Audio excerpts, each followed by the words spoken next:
executive producing, you're pursuing your law degree.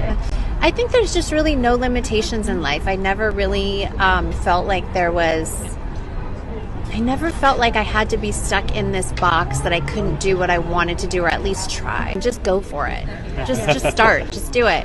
Hello guys, it's me again, and today I'm bringing you the latest with a lot of speculations for you to do.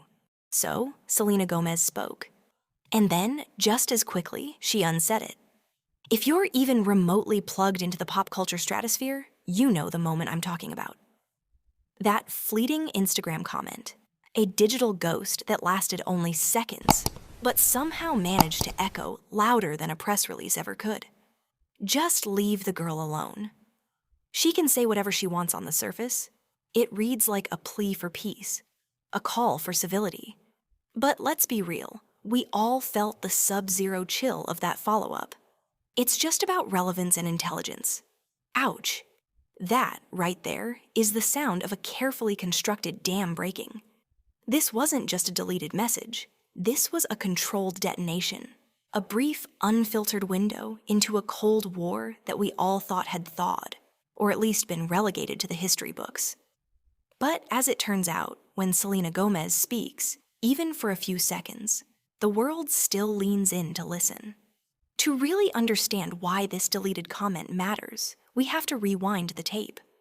This isn't a feud that started in a Sephora aisle.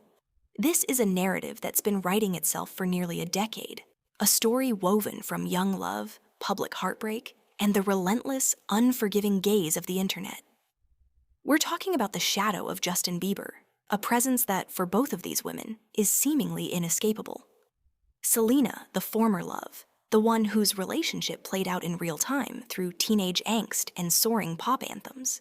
And Hailey, the wife, the one who stepped into a spotlight already pre-warmed by a million fan theories, and a dedicated, and, let's be honest, often ferocious online army.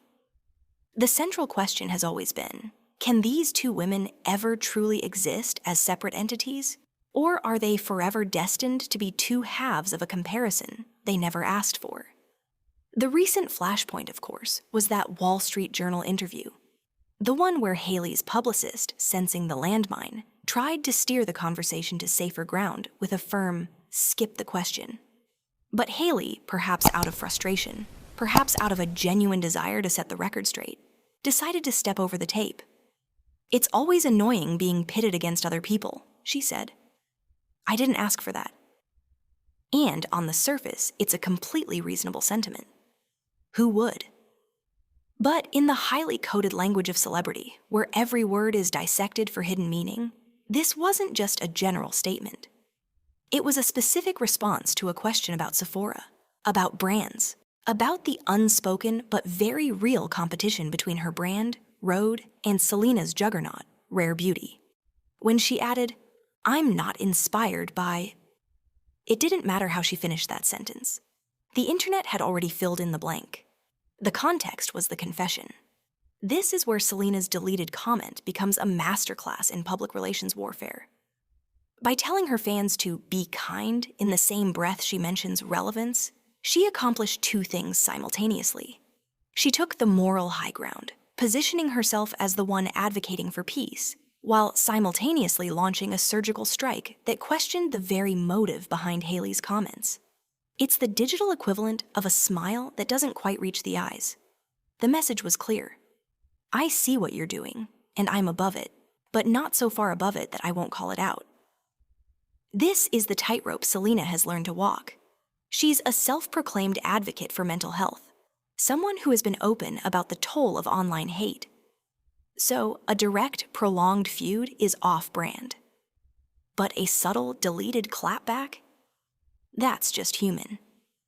And that humanity is what makes her so relatable to her millions of followers. Let's talk about the fan armies for a second, because they are the unspoken third party in all of this. The Selenators and the Hailey defenders are more than just fans. They are digital foot soldiers, constantly scanning the horizon for any sign of conflict. They are the ones who documented the Sephora employees swapping out Rare Beauty displays for Rhode. They are the ones who dissect every paparazzi photo, every Instagram story, every offhand comment from a cousin of a friend of an assistant. They create an atmosphere of perpetual tension, a low hum of drama that occasionally erupts into a full-blown social media storm. In this environment, even the most innocuous statement from either woman becomes a rallying cry or a declaration of war. It looked super snatched and looked amazing for the Bezos wedding, but that it was going to fall and it's not going to look that snatched forever. It's going to like settle. Is that true? She went ahead, she had a SMAS tightening facelift, okay, from this doctor in New York. And I believe she's probably on a GLP-1 agonist medication. I think she's lost a bit of weight. Like I mentioned before, I think that she has had very small amounts of filler injected. But there's a fourth component here that people haven't mentioned that I did bring up. She's in the sweet spot after a facelift surgery. So my guess is that she is about 2 to 4 months post-op. And when you do a lift, everything you lift up, the skin initially is tight, it's a little bit swollen, the wrinkles are smoothed out. If you give it time, 3, 4, 6 months, things relax, skin stretches.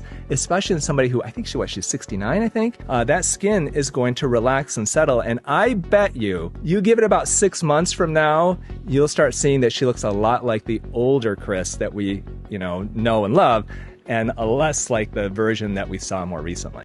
There is no room for nuance in a hashtag. This brings us back to the core of why this matters. It's not about who shaded whom. It's about the fascinating evolution of power in these women's lives.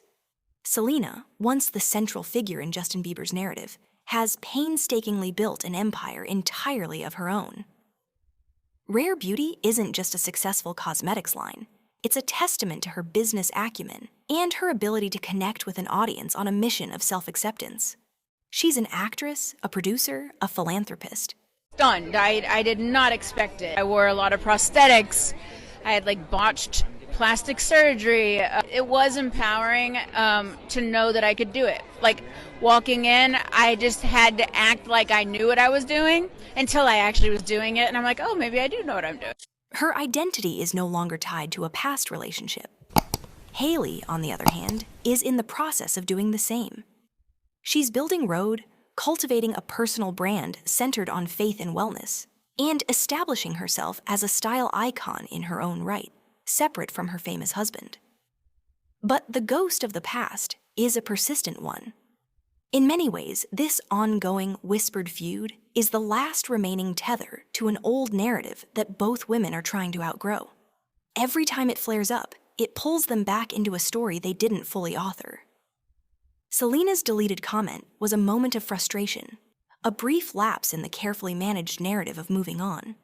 It was a reminder that for all the growth, for all the success, for all the marriage certificates and business ventures, the past can still sting. It matters because it was real. It was unpolished. It was a crack in the facade, and in today's hyper-curated world, those cracks are the only things that feel truly, authentically human. So, where does this leave us? It leaves us with 2 incredibly successful women, forever linked by a history they can't change. I will make sure Wendy meets Kylie, Chen. I'm low-key so nervous. I think the nerves are hitting again. Operating in an industry that profits from their comparison. The Sephora Showdown is just the physical manifestation of a much deeper, more complex dynamic. They are neighbors in a digital and now physical marketplace, forced to coexist while the world watches, waiting for the next chapter. I'm really starting to like Alabama. What is going on? Now, Alabama, though, all I'll say is I just don't want you to bring so many people to Courtney's house. I just think you need to respect her boundaries. Selena's deleted message was a plot twist we weren't supposed to see. It was a reminder that the story is far from over, that beneath the curated smiles and the brand-friendly talk of space for everybody, there's a very real, very human history that can't be so easily scrubbed away with a delete button. The real question isn't if they'll ever be friends. The real question is, in a world that refuses to let them forget, can they ever truly be free? And honestly, I don't have the answer. But I know this. The next time one of them posts something, you can bet the entire internet will be watching, screenshots at the ready. Because in this game of digital chess, even the moves you take back tell the real story. Let me know what you guys think in the comments below. Do you think this is a feud that will ever truly end, or is it just part of the pop culture landscape now? I'm curious to hear your take.